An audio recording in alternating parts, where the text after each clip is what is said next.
if you are in your hole at your company, working your ass off, and you are a top performer, and no one outside of that company knows about it, it doesn't matter.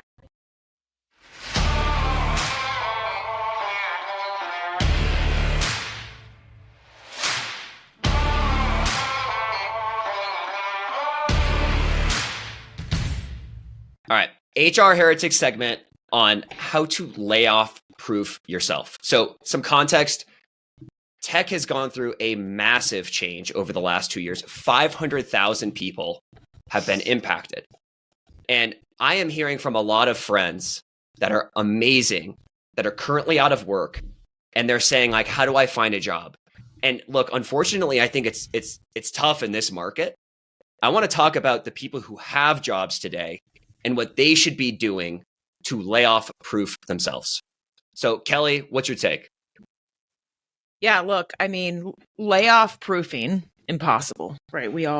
Anyone is susceptible. I've been working with a lot of people, Nolan, just as friends, and people have reached out on LinkedIn, and I've been helping a lot of people, trying to help a lot of people. And the hard thing for me is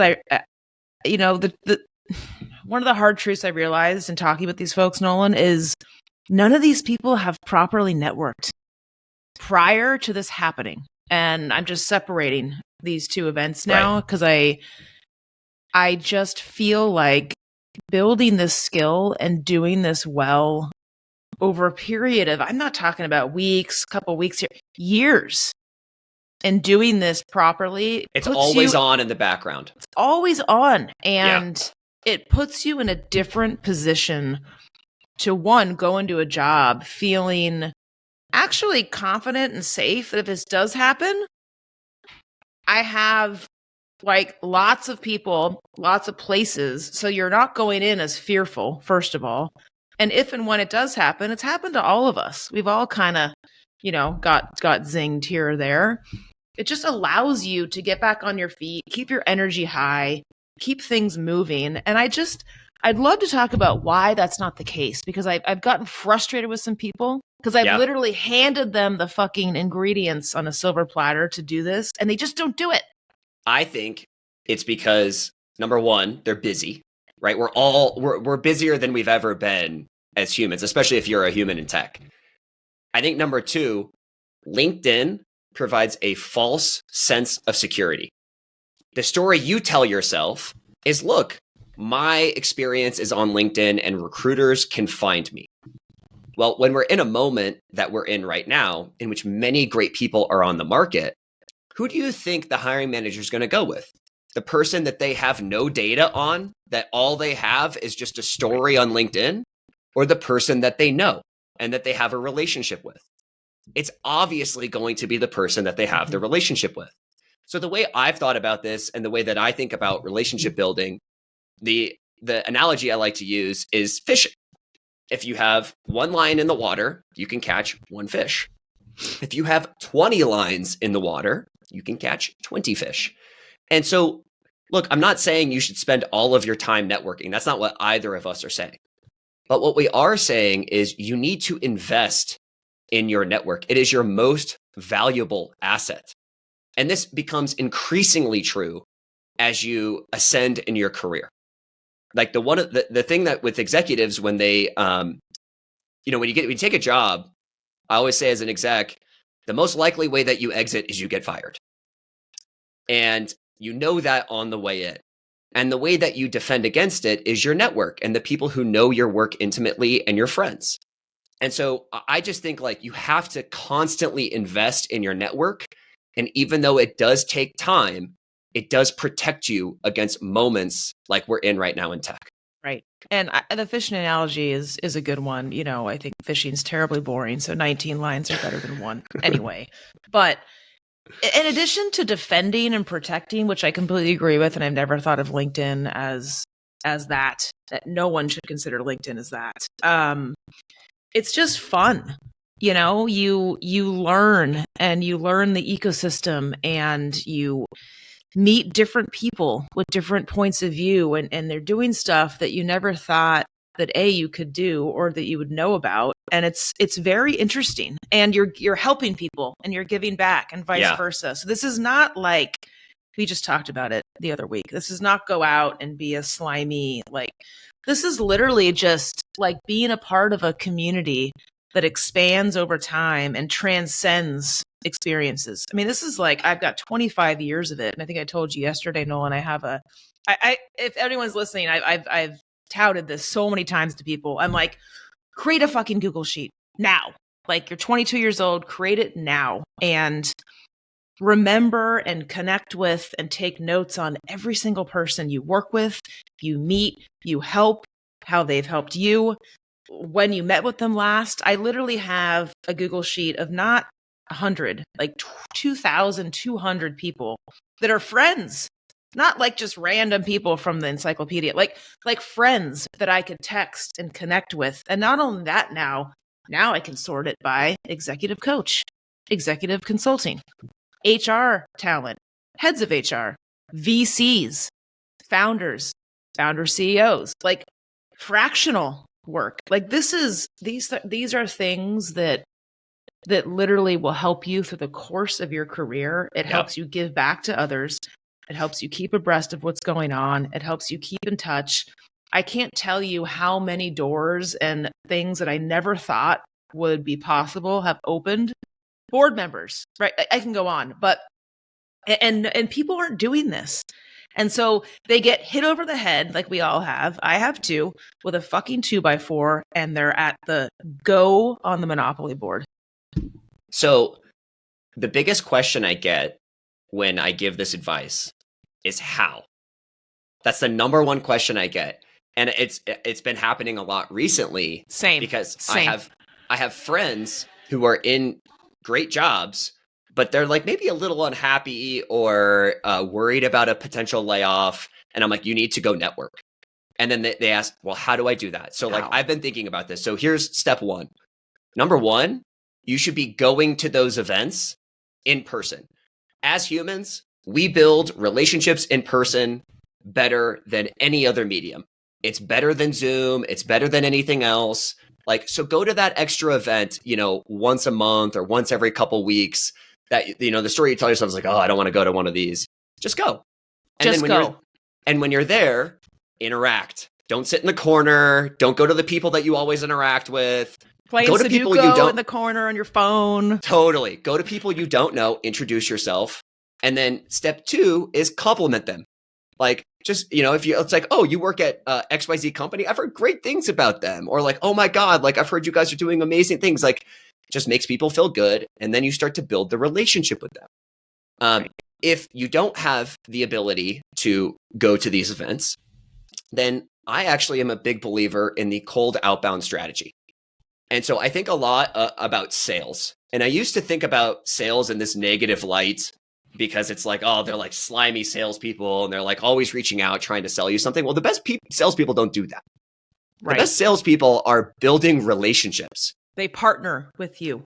Well, yeah, but I think what I'm getting at is like, they find a way to build so many relationships. My friend Danny is the best at this.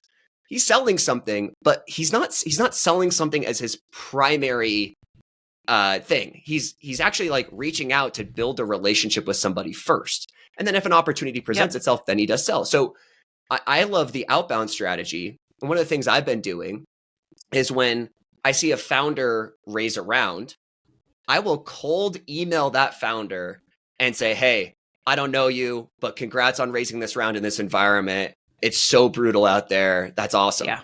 And it just starts a conversation to where you don't know where it's going to lead. Totally. The same is true if you're in like a VP of ops role at like a highly operational company. Well, there's probably competitors to your business. Mm-hmm. Reach out to the other VP of ops at the competition and just say, hey, I think you guys are doing some amazing things. Like, I just wanted to say, I wanted to introduce myself and say like, hey, you guys, it looks like you're killing it from the outside. And like, if there's ever any time you wanted to meet up, like, let's do it. Do that when you have a job. And also it might even benefit your current job, right? This isn't just like a one-way street. it will literally benefit your career even if you never leave the company you're at. Like that is the secret. Like everyone starts this when they need it, and that is too late. The most suboptimal, too late time to do it, because these jobs don't just happen. Like they don't just come when you want them. You have to cultivate these things over time. And to your point, Nolan, like follow non-traditional paths. You don't have to always apply. Like the biggest thing I get from folks that are asking me for advice. Well, I applied for these jobs, or I'm looking at other jobs. I'm like, please don't do that. Like by the time a job is posted, it's filled. Please stop doing that and pick the people and the companies first and go after them. Go learn about them. Go ask them if they have 10 minutes. Go ask them if they can buy them lunch or coffee. Like those are things that you should do. And I'll be honest with you, this pandemic thing with conferences and meetups, there was like a few years where I didn't do that for a while, right? We all were kind of like in our holes, and my energy level like dropped. And 6 months ago, I was like, this is over. And I've been out, I've been going, I've been committing to at least one dinner every 2 weeks with an old colleague or friend. Yesterday, I went down and had coffee in Menlo Park with a VC talent partner I hadn't talked to in 8 years, opened up all sorts of different ideas. And it was just like, hey, I haven't seen you in a while. Let's go have coffee. It's incredible what these things can do. And my last thing, when people ask me how, is I say, go find 5 good souls. I'm one of them. They will introduce you to 6 to 10 other people. Go talk to those people, ask all the questions, soak it all up, ask them to introduce you to 6 more people. Never leave that conversation without asking them how you can help them. Put them on your Google sheet, keep in touch. All of a sudden, now you have 60 people of HR leaders in your network with some of the best companies. And you literally just go around the Rolodex, not in an annoying manner, but now you have a pulse on what's going on. They know you. Something will pop up at some point. Stop applying to jobs. Stop following traditional methods. Start with the people and the companies that you love most. And I love the outreach. I do it all the time. People LinkedIn me. You do this with me.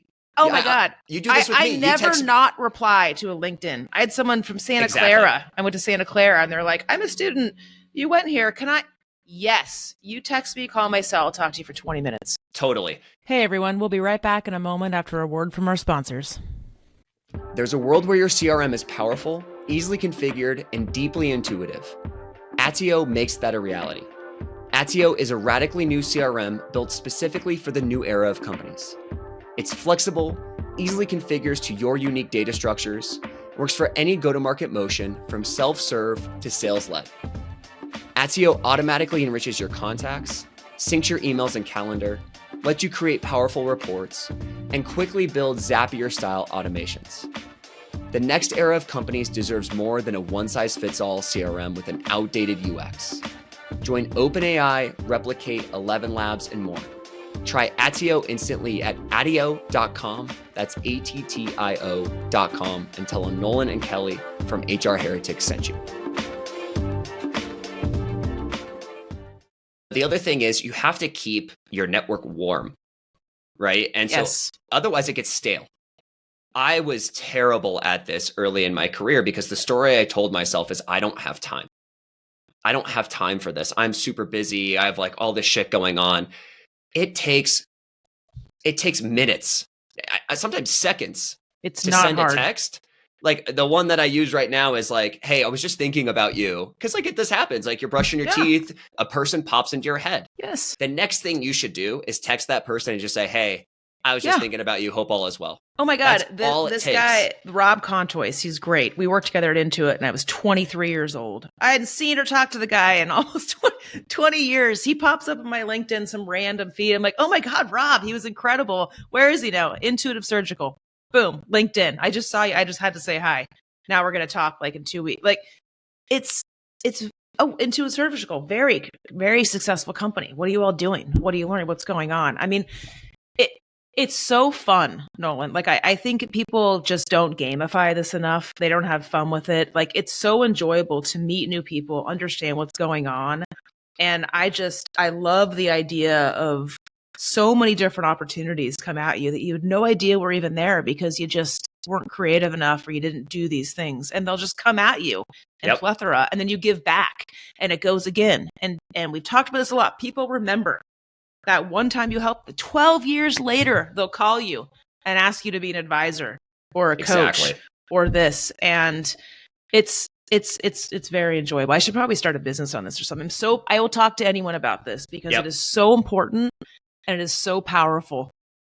And it compounds over time. The last thing I'll leave the audience with is, if you are in your hole at your company, working your ass off, and you are a top performer, and no one outside of that company knows about it, it doesn't matter. It just doesn't matter. Like, you have to put yourself out there. And that does take a little bit of work. It's not as much as you think, but it's just that little bit of proactivity will go a long way to making yourself recession-proof, and to also just opening up, I call it expanding your surface area of luck. And so, like, it's like, oh, that person's always lucky. Well, if you deconstruct why, it's probably because they've been investing in their network. Yes. People always say that to me. Look at the company. Like, it didn't just happen out of luck, and it didn't just happen around expecting people to give things to you. Yep. And the last thing I will say, because I had to get over this and I got over it a while ago, is this: I think people have this fear of, well, people aren't going to respond to me. People don't want to talk to me. They fucking do. People want to help. People, especially in this environment, they like connecting with other people. So don't be afraid to get after it because they will respond. The worst thing that happens is they don't. My favorite analogy on this one is I always wave at my neighbors in the morning. And sometimes they don't wave back. Like, who gives a shit? Right? That's perfect, because I'm the person that's going to go out the front door. I see the neighbor and I just kind of always lead. Always lead with the behavior that you want reciprocated, and it will find you. I'm sure there's many things we missed here. So please let us know in the comments, like, other ways that you are recession proofing yourself and other ways that you are making yourself layoff proof. Because unfortunately, we work in tech and it is a tough time and people are having a hard time. So please leave some other ideas in the comments for the rest of our audience. And reach out for help. And this is really important. Thanks all. HR Heretics is a podcast from Turpentine, the network behind Econ 102, Moment of Zen, and Turpentine VC. Subscribe, 5 stars, share it on Apple, YouTube, Spotify, anywhere you get your podcasts, all the things.